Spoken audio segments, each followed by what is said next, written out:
Le ministre-gouverneur du district autonome du Woroba remettant du matériel biomédical au directeur départemental de la santé de Mankono. C'est un don du conseil régional du Béré pour équiper la maternité de Gona, une infrastructure à l'actif de l'organe de développement, également donateur du logement de la sage-femme. Même action à Diangodougou, toujours dans la sous-préfecture de Mankono. Ici, l'infirmier du tout nouveau dispensaire est présenté aux populations. À Samorosso, remise d'une ambulance flambant neuve, un autre don du conseil régional au centre de santé du chef-lieu du canton Kanyene. Je voudrais ici dire grand merci à monsieur le ministre, dire merci au président du conseil régional et à toute son équipe pour tous les efforts qui sont faits pour accompagner le système de santé.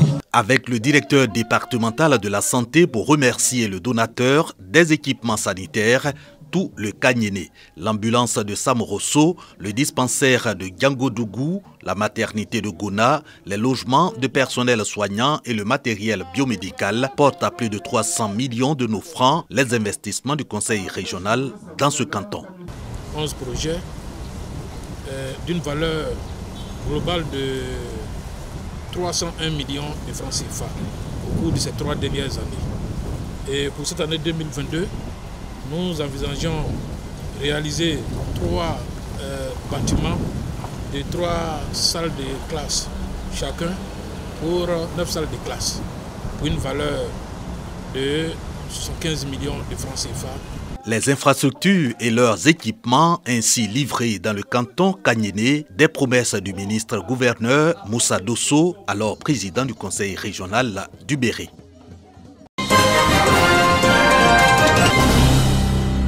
Trois ambulances flambant neuves pour les centres de santé du quartier Koko de Boaké, de Béoumi et Bamoro, région de Gbeke. 10 groupes électrogènes pour des maternités et dispensaires de la commune de Boaké.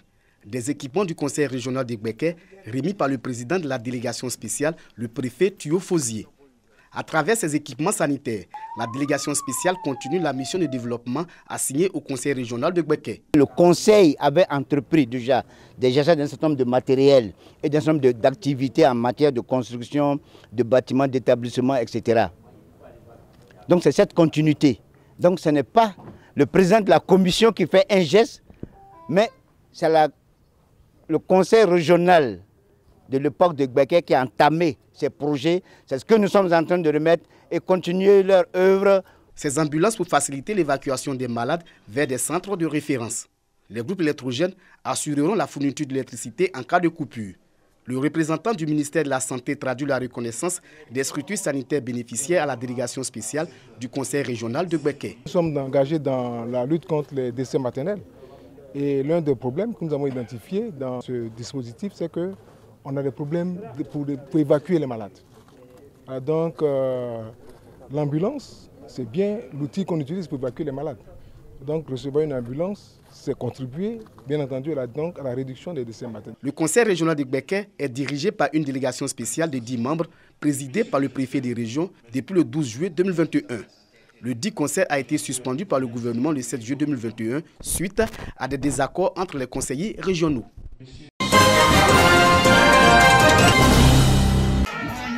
Dans l'enceinte du foyer polyvalent de Madinani, les femmes chantent et dansent. Les paroles de leurs chansons sont un rappel des actions du maire de cette commune en faveur de Madinani et du bien-être des populations. Comme ici, la remise de broyeuses dans une perspective d'autonomisation des femmes des villages et villes de la commune de Madinani. Dans la ville de Madinani, il n'y a que 2 moulins. Et souvent, nos femmes pilent le maïs avec la main dans un mortier. Donc c'est vraiment difficile, elles souffrent énormément. Donc vraiment, c'est un vrai soulagement pour la population de Madinani. La femme occupe les tout premiers rangs dans le choix des priorités. Ce n'est ni plus ni moins que la mise en œuvre du plan social du gouvernement. L'État au plus haut niveau a exhorté tous les fils, tous les élus à être le plus proche possible de la population, prendre en compte leurs besoins et dans la mesure du possible, solutionner leurs préoccupations. Trouver donc des éléments convaincants de réponse à leurs soucis. La lutte contre la pauvreté inscrite au programme de développement du maire de Madinani, en constitue l'une des priorités, particulièrement en ce qui concerne les jeunes et les femmes, deux franges importantes de la population de cette commune. On retrouve les femmes dans plusieurs domaines d'activité et selon les autorités municipales, leur rapport au développement local est inestimable. Ces femmes, une force que Madinani veut capitaliser, valoriser et promouvoir pour le renforcement de la cohésion sociale et le vivre ensemble. Les broyeuses reçues, selon le secrétaire général de la préfecture de Madinani, leur en donnent l'opportunité. Ces dons doivent être utilisés comme un outil de cohésion sociale. Toutes les femmes doivent pouvoir avoir accès à ces broyeuses pour qu'elles puissent faire leurs travaux. Si ces broyeuses vous sont utiles, en ce moment, organisez-vous pour avoir un comité de gestion bien géré et pour que ces machines-là puissent durer le plus longtemps possible avec vous et vous apporter le bonheur nécessaire. L'ONG 2AFM, qui œuvre pour l'autonomisation des femmes dans le département de Madinani, va aider les villages bénéficiaires à s'organiser pour l'entretien des broyeuses. Surtout que les deux moulins que compte Madinani et toujours pris d'assaut par la population sont constamment en panne. Les femmes du vivrier de 13 localités constituées en fédération dans la sous-préfecture de Tiassali reçoivent un financement. Ce soutien financier est octroyé par l'ONG Aide internationale aux démunis africains. Nous sommes rassemblés à Dibicro pour présenter officiellement l'association des femmes des 13 villages, afin de mettre à leur disposition des fonds pour pouvoir accroître encore plus leur production, afin de lutter contre la pauvreté dans le milieu rural. Ces femmes du monde rural ont reçu un chèque d'1 million de francs CFA. Agnès Brou, porte-parole des bénéficiaires, s'est réjouie de ce geste. Le sous-préfet et le directeur départemental de l'agriculture et du développement rural ont également salué l'initiative. En 2021, l'ONG avait fait plusieurs dons en matériel agricole à des femmes issues de différentes localités de la sous-préfecture de Tiassali. 150 kits scolaires ont été aussi distribués aux élèves. Il s'agit de contribuer à la scolarisation des enfants, notamment des jeunes filles. Lutter contre l'immigration clandestine est un défi qu'entend relever l'ONG à travers la promotion de l'entrepreneuriat féminin.